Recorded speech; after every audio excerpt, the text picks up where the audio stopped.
My wife staged a divorce ceremony to humiliate me. Stop pretending I want divorce. My quiet revenge exposed cheating and took back my life. I found my living room packed with her entire family. Her parents sat stiffly on the couch, her sister perched on the armchair with that smug expression she always wore, and her brother leaned against the wall like some kind of enforcer. The air felt thick with anticipation, like they were all waiting for a show to begin. My wife stood in the center of it all, arms crossed, wearing that cold smile I'd learned to recognize as trouble. She didn't even wait for me to set down my keys. "Since everyone's here," she announced, her voice carrying that theatrical tone she used when she wanted to make a point. I figured this was the perfect time to stop all the pretending. I looked around the room at these people who had suddenly become an audience. Her mother wouldn't meet my eyes. Her father sat with his jaw clenched. This wasn't a family gathering. This was an execution. "Pretending what exactly?" I asked, keeping my voice level. I could sense where this was headed, but I wanted to hear her say it. She tilted her head with fake sympathy. "Pretending you're a good husband, pretending this marriage actually works, pretending any of us believe you when you act like you care." Her sister actually snorted. The brother nodded like she was delivering some profound truth. They were all in on this little performance, sitting there like a jury that had already reached its verdict.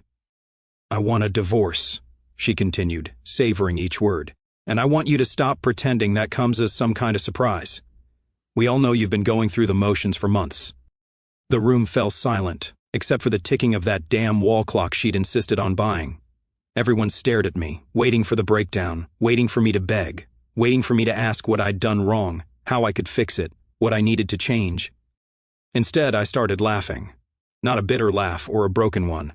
A genuine, amused chuckle that seemed to deflate the tension she'd worked so hard to build. "You staged a whole family intervention," I said, looking around the room. "To tell me you want out, you could have just said that over breakfast. Would have saved everyone the trip." Her confident expression flickered. This wasn't the reaction she'd rehearsed for. "This isn't a joke," she snapped. "I'm serious about this." "Oh, I can see that." I loosened my tie and looked at each family member in turn. "You all drove over here to watch her deliver this news like it's some kind of verdict. Very dramatic, very coordinated." Her mother finally spoke up. "We're just concerned about both of you. Maybe if you tried to—" "To what?" I interrupted. "To fight for someone who just publicly humiliated me in my own living room? To beg her to reconsider while you all sit here judging every word I say?" The brother pushed off from the wall. "Look, man, she's trying to be honest with you. The least you could do is—" "The least I could do," I cut him off, my voice dropping to a tone that made him step back, "is respect her decision. She wants a divorce. She gets a divorce." The silence that followed was different from before. Nobody had expected agreement. They'd expected drama, tears, maybe some desperate pleading that would justify this whole circus. My wife's mouth opened and closed. That's it? You're not even going to ask why?" "Why would I?" I walked to the closet and pulled out a suitcase. "You've made your position crystal clear. You don't want to be married to me. Message received. Where are you going?" Her voice had lost that commanding edge. "Hotel."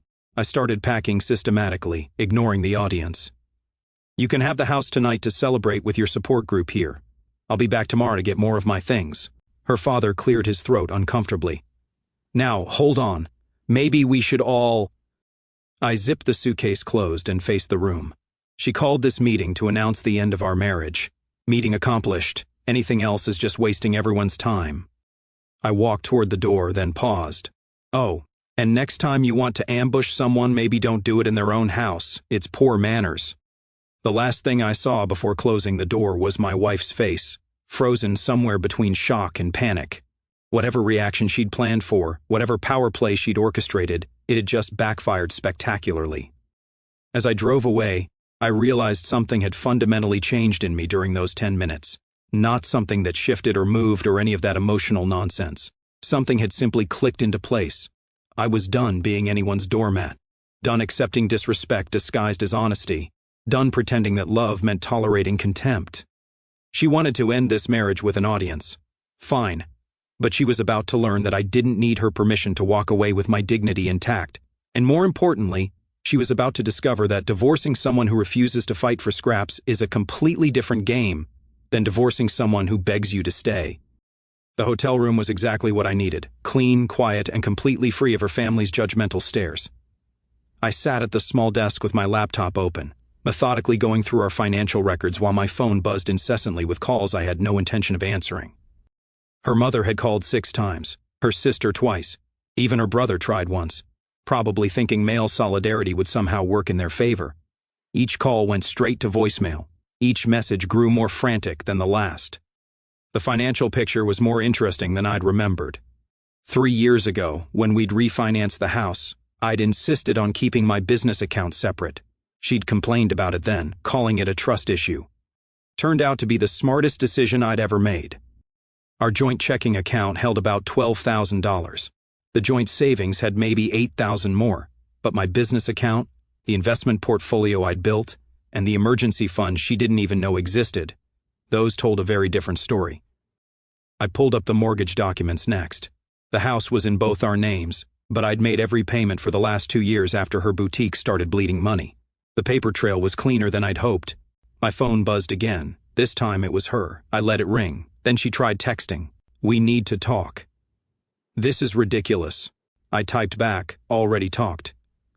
"You were very clear about wanting a divorce." "That's not what I meant." "That's exactly what you meant. You said it in front of witnesses." 3 dots appeared and disappeared several times before she finally said, "Can you please just come home so we can discuss this like adults?" I almost laughed. Like adults.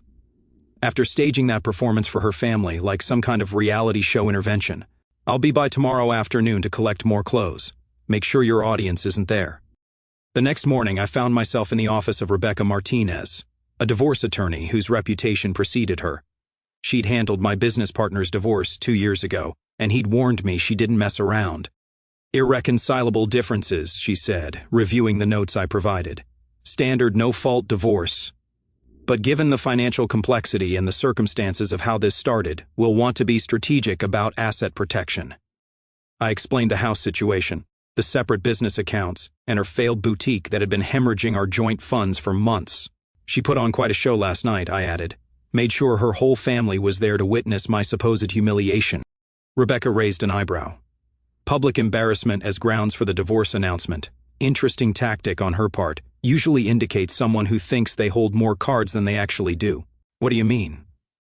People who stage dramatic reveals usually believe they're in the power position. They want to control the narrative, make you react emotionally, maybe even make you do something stupid that hurts your position later. She leaned back in her chair. "Did you react emotionally?" I agreed with her and left. A slow smile spread across Rebecca's face. Perfect.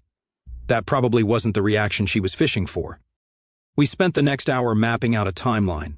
Papers filed by Friday, asset inventory completed by next week, discovery period that would uncover every financial detail she'd been hiding. "One more thing," Rebecca said as I prepared to leave. "Don't engage in any dramatic conversations or negotiations outside of legal channels. Keep everything documented. And whatever you do, don't let her bait you into emotional reactions. People who stage public humiliations usually have backup plans." Driving back to the hotel, I thought about that last piece of advice. Backup plans. What kind of backup plan do you need when you've just announced you want to divorce your husband in front of your entire family? My phone rang again, her sister this time. I answered on the 4th ring. "What is wrong with you?" she demanded without any greeting. "She's crying her eyes out and you're just ignoring everyone." She asked for a divorce. I'm giving her one. What exactly am I supposed to be upset about? You could at least talk to her. Work things out. You've been married for 5 years, and yesterday she decided those 5 years weren't worth a private conversation. She needed an audience to announce the end of our marriage. I respected her decision. That's not...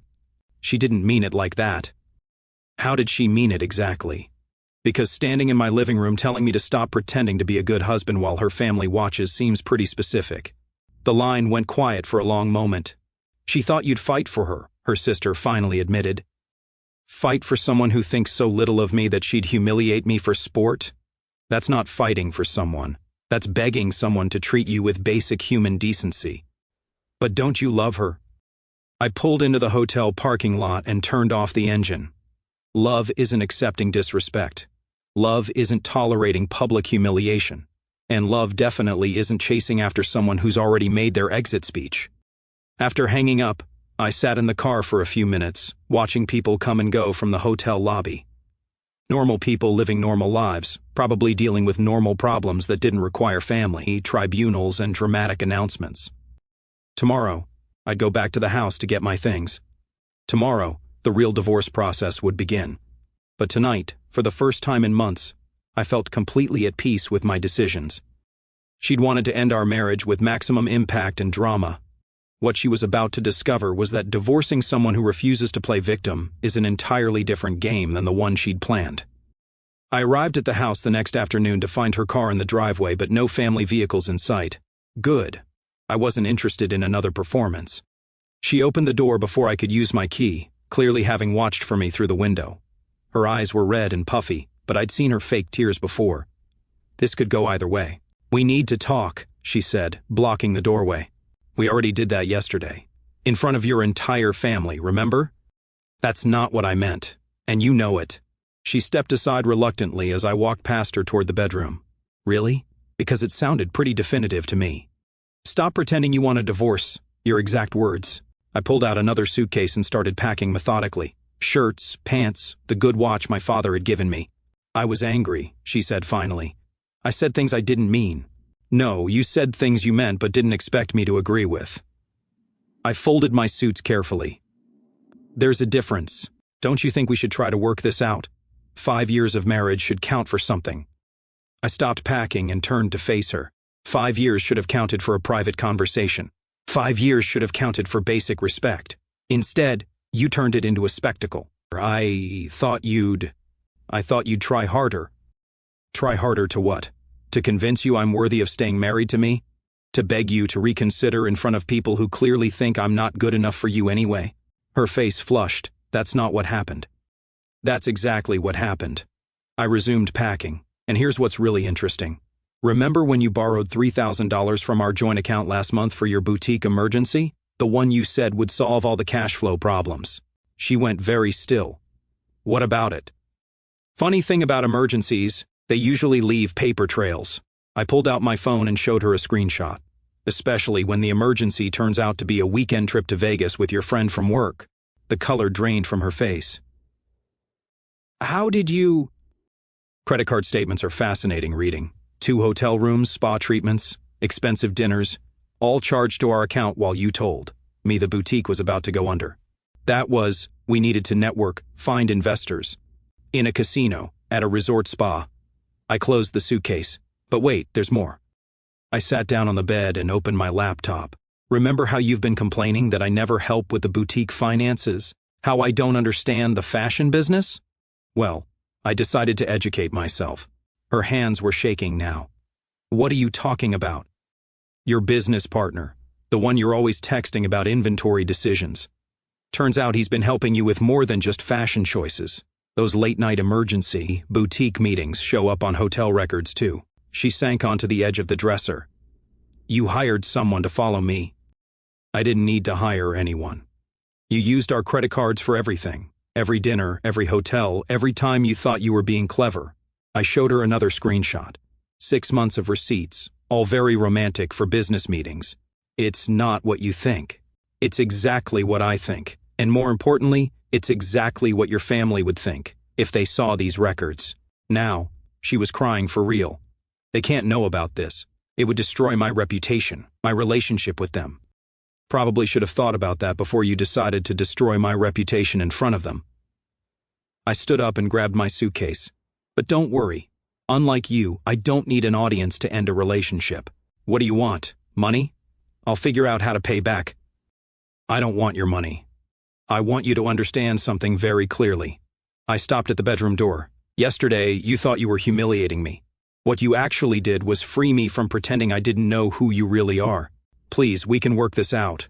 I'll end things with him. I'll be honest about everything." "End things with him? You mean the man you've been secretly dating while married to me? The one you've been spending our money on while telling me the boutique was failing?" She nodded desperately. "Here's the thing about honesty. It works better before you get caught."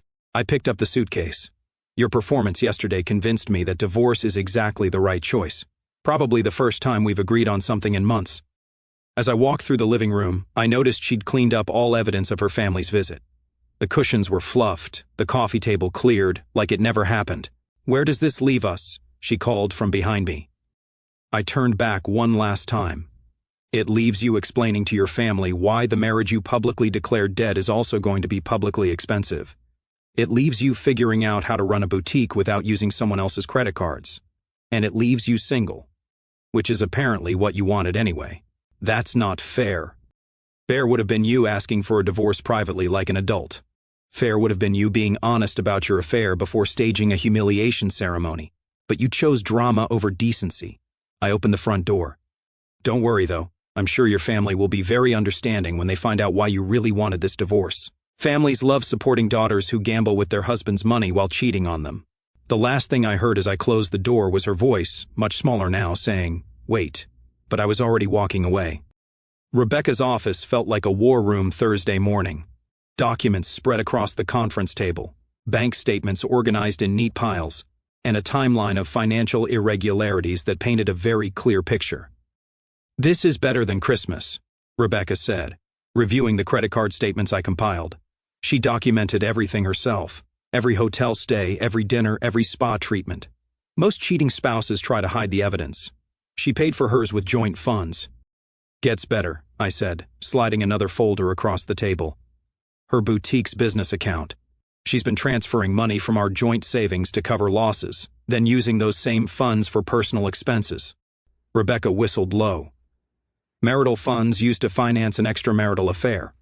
This is textbook financial misconduct. So what's our next move?" "We file papers today. Full financial disclosure request, asset freeze on all the joint accounts. And we schedule a meeting with her family." I looked up from the documents. Her family? Why? Because they were witnesses to her divorce announcement. They'll need to understand the full context of why that announcement was made. Rebecca's smile was sharp. "Trust me on this one." That afternoon, I received a call from her mother. "This has gone far enough," she said, without preamble. "You're being vindictive and cruel. She made a mistake, but that doesn't mean you should destroy her life." "I'm not destroying anything. I'm documenting what she already destroyed." "What are you talking about?" "Has she told you about her business partner, the one she's been having dinner with 3 times a week for the last 6 months?" Silence. "Has she mentioned the Vegas trip she took with our emergency fund, the one she told me was a business conference?" More silence. "Maybe you should ask her about those things before you decide who's being cruel." "You're lying." Saturday, 2 o'clock, Rebecca Martinez's office downtown. "Bring your husband and anyone else who was at Tuesday's performance. Come see the receipts for yourself." I hung up before she could respond. Friday morning brought the official papers. I had them served at the boutique during business hours in front of customers. Not out of spite, but because that's when she'd be there to receive them personally. Her call came 20 minutes later. "You served me divorce papers at my store in front of my customers. You announced our divorce in front of your family. I figured you liked public declarations. This is different, and you know it. You're right, this is legal and official. Your announcement was just theater. I want to meet tonight, somewhere we can talk privately." "No." "What do you mean, no?" "I mean, our private talking phase ended Tuesday night. From now on, everything goes through attorneys or happens in front of witnesses." "You're being ridiculous." "I'm being careful. There's a difference." Saturday afternoon, Rebecca's conference room filled up exactly as planned. Her parents, her sister, her brother, all looking uncomfortable and confused. My wife sat at the far end of the table, pale and tense. "Thank you all for coming," Rebecca began. "As you witnessed earlier this week, divorce proceedings have begun. However, there seem to be some misconceptions about the circumstances that led to this decision." She opened the first folder. "These are credit card statements from the joint marital account for the past 6 months." I watched their faces as Rebecca walked through each expense. The Vegas trip disguised as a business conference. The romantic dinners charged to our account while I ate takeout at home. The hotel stays that coincided with days she'd told me she was working late. Her father's jaw got tighter with each revelation. Her mother kept glancing between the documents and her daughter like she was trying to solve a puzzle. "There's also the matter of the business partner," Rebecca continued, producing another set of documents. Phone records show daily communication, often late at night and on weekends. Hotel registrations show repeated stays at the same locations. Her brother was the first to speak. "Is this real?" My wife finally found her voice. "Those records don't prove anything. We were just working together. I interrupted. Is that why you needed to use our emergency fund for spa treatments while you were working? Very hands-on approach to fashion retail. Her sister stared at the papers. You've been cheating on him? It's complicated. Her father cut her off, his voice harsh. It's not complicated. You cheated, you lied, you stole money from your marriage to pay for it. Then you staged that circus Tuesday night to make him look like the bad guy. The room fell silent, except for the sound of papers rustling as her mother continued reading through the evidence.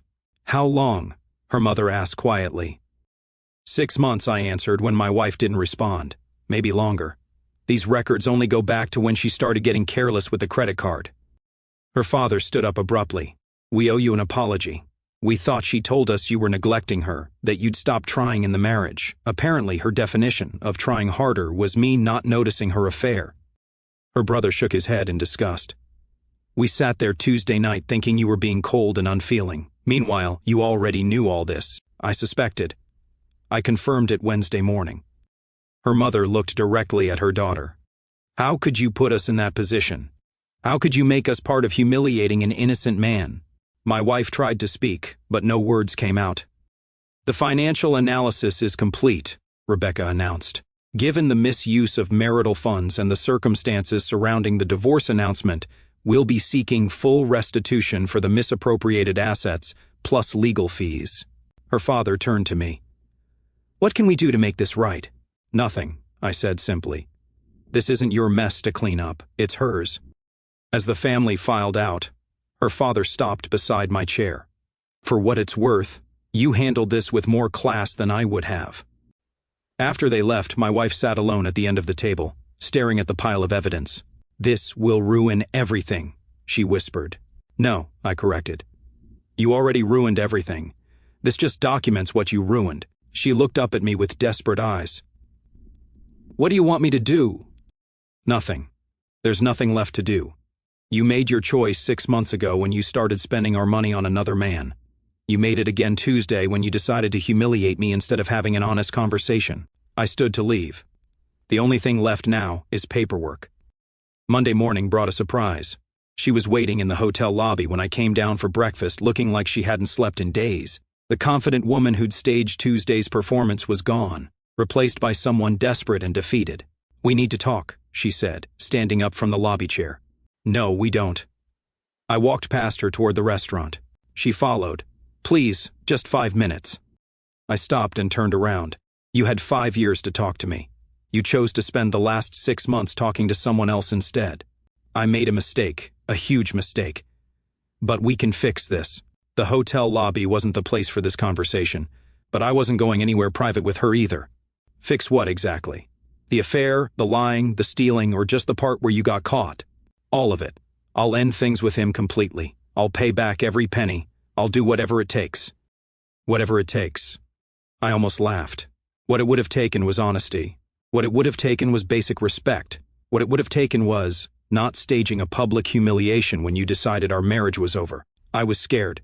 I didn't know how to tell you about everything. So instead, you decided to make me look like a failure in front of your entire family. That was your solution to being scared. She wiped her eyes.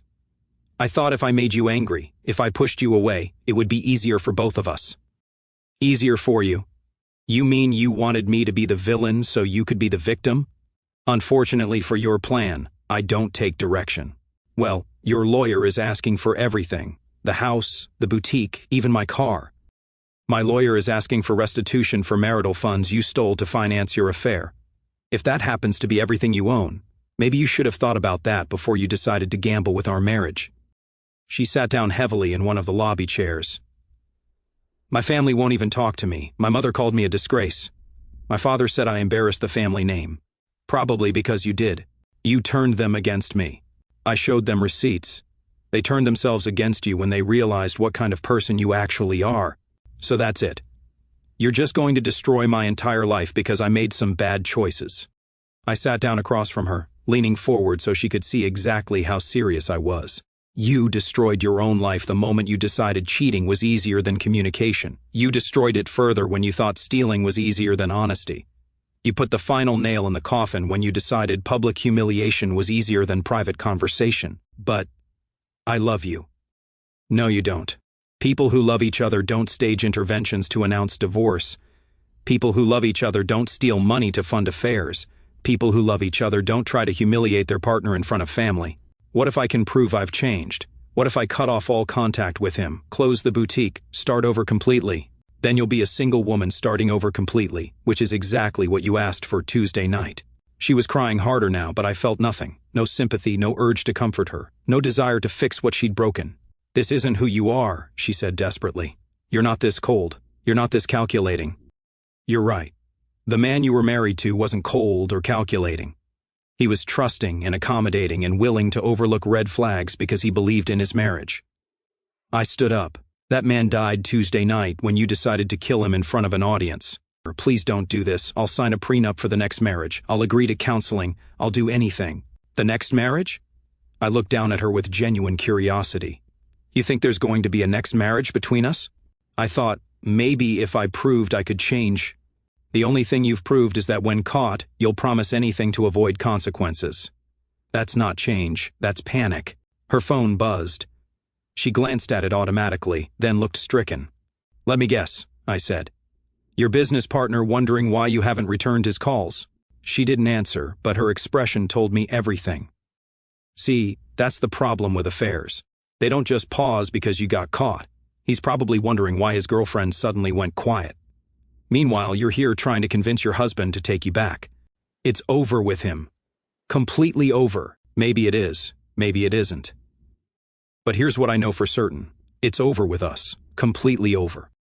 I walked toward the hotel exit, then turned back one last time. "You wanted a divorce Tuesday night. You're getting one. The only difference between what you planned and what's actually happening is that you don't get to control the story anymore. What am I supposed to do now? Figure it out. You're a strong, independent woman who doesn't need a husband. Remember, that was the whole point of Tuesday's announcement." "That's not what I meant." "That's exactly what you meant. You just didn't expect me to agree with you." As I walked away, I heard her calling my name, but I didn't turn around. The woman who'd stood in our living room announcing my inadequacies to her family was learning that actions have consequences. And consequences, unlike marriages, aren't negotiable. 3 months later, I signed the final divorce papers in Rebecca's office. The settlement was everything we'd asked for and more. Full restitution for the misappropriated funds, the house, and enough liquid assets to cover my legal fees twice over. She agreed to everything, I asked, reviewing the documents one last time. Her attorney advised her that fighting would only make things worse. The evidence was overwhelming, and her family refused to provide financial support for a prolonged legal battle. I'd heard through mutual friends that her parents had completely cut her off after learning the full extent of her deception. Her father, a man who prided himself on family honor, couldn't stomach the idea that his daughter had publicly humiliated an innocent man while secretly conducting an affair. What about the boutique? Closed last week. Turns out her business partner disappeared when things got complicated, left her holding all the debt and lease obligations. Convenient timing. Amazing how quickly affair partners vanish when lawyers get involved. I walked out of that office feeling lighter than I had in years, not relieved or grateful or any of those weak emotions people expect from divorce. Just free. Free from pretending that disrespect was normal. Free from making excuses for someone who saw kindness as weakness. The house felt different when I returned. Bigger somehow, without the constant tension that had filled every room for months. I'd had the locks changed the week after she moved out. Not out of anger, but because this was my space now, my rules, my peace, my life. I kept the living room exactly as it was the night of her family intervention. Same furniture arrangement, same everything. Not as a shrine to what we'd lost, but as a reminder of what I'd gained. Self-respect doesn't have a price tag, but apparently it cost some people everything they thought they owned. My phone buzzed with a text from an unknown number. I almost deleted it without reading, but curiosity won. "This is her sister. I wanted you to know we're sorry for Tuesday night. We had no idea about any of the other stuff. She told us you were neglecting her, not trying anymore. We thought we were helping." I stared at the message for a moment, then typed back. "People who are being neglected ask for attention. People who are cheating stage distractions. She's staying with a friend now, lost the apartment when the boutique failed. Says she can't afford anywhere decent. She'll figure it out. She's resourceful when she needs to be. Do you hate her?" That was an interesting question. Did I hate the woman who tried to publicly humiliate me while secretly stealing from me? The woman who'd gambled our marriage on the assumption that I'd beg her to stay? No, I just don't care about her anymore. There's a difference. That might be worse for her, probably. The conversation ended there, but it crystallized something I'd been thinking about for weeks. Hate requires investment. Anger requires energy. Caring about someone enough to hate them means they still have power over you. She had no power over me anymore. 6 months after the divorce was finalized, I ran into her at a grocery store. She looked smaller somehow, tired. The confidence that had carried her through our marriage and that disastrous family meeting was gone. "How are you doing?" she asked awkwardly. "Well, you getting by?" We stood there for a moment in the produce section. Two people who used to share a life now struggling to fill 30 seconds of conversation. "I heard you bought a bigger house," she said finally. "Needed more space." "For what?" "For living without drama." She flinched but recovered quickly. "Look, I know things ended badly between us, but I want you to know I learned from my mistakes. I'm in therapy now, working on myself. Good for you. Maybe we could, I don't know, get coffee sometime, talk about what went wrong." I looked at this woman who'd once meant everything to me, who'd shared my bed and my dreams and my bank account, who'd thrown it all away for excitement and validation from a man who'd abandoned her the moment things got complicated. "No," I said simply. "Why not?" "Because there's nothing left to talk about. You made your choices, I made mine. We're both living with the consequences." "But don't you miss what we had?" "I miss who I thought you were, but that person never actually existed." I grabbed my card and started to walk away. "Wait," she called. "I never got to properly apologize for Tuesday night, for the way I handled everything." I turned back one last time. "You don't owe me an apology. You owe yourself some honesty about why you needed an audience to end our marriage instead of just having a conversation. I was scared you'd convince me to stay. Then you already knew you were making the wrong choice. You just wanted someone else to blame for it." Walking away from that grocery store, I realized the transformation was complete. Not the dramatic emotional journey people expect from divorce stories. Just a simple, quiet recognition that respect is non-negotiable. That dignity isn't something you fight for, it's something you maintain. She'd wanted a divorce with maximum drama and minimum responsibility. Instead, she got exactly what she'd asked for, just not how she'd planned to get it. Sometimes the best revenge isn't dramatic or emotional. Sometimes it's just letting people have exactly what they thought they wanted.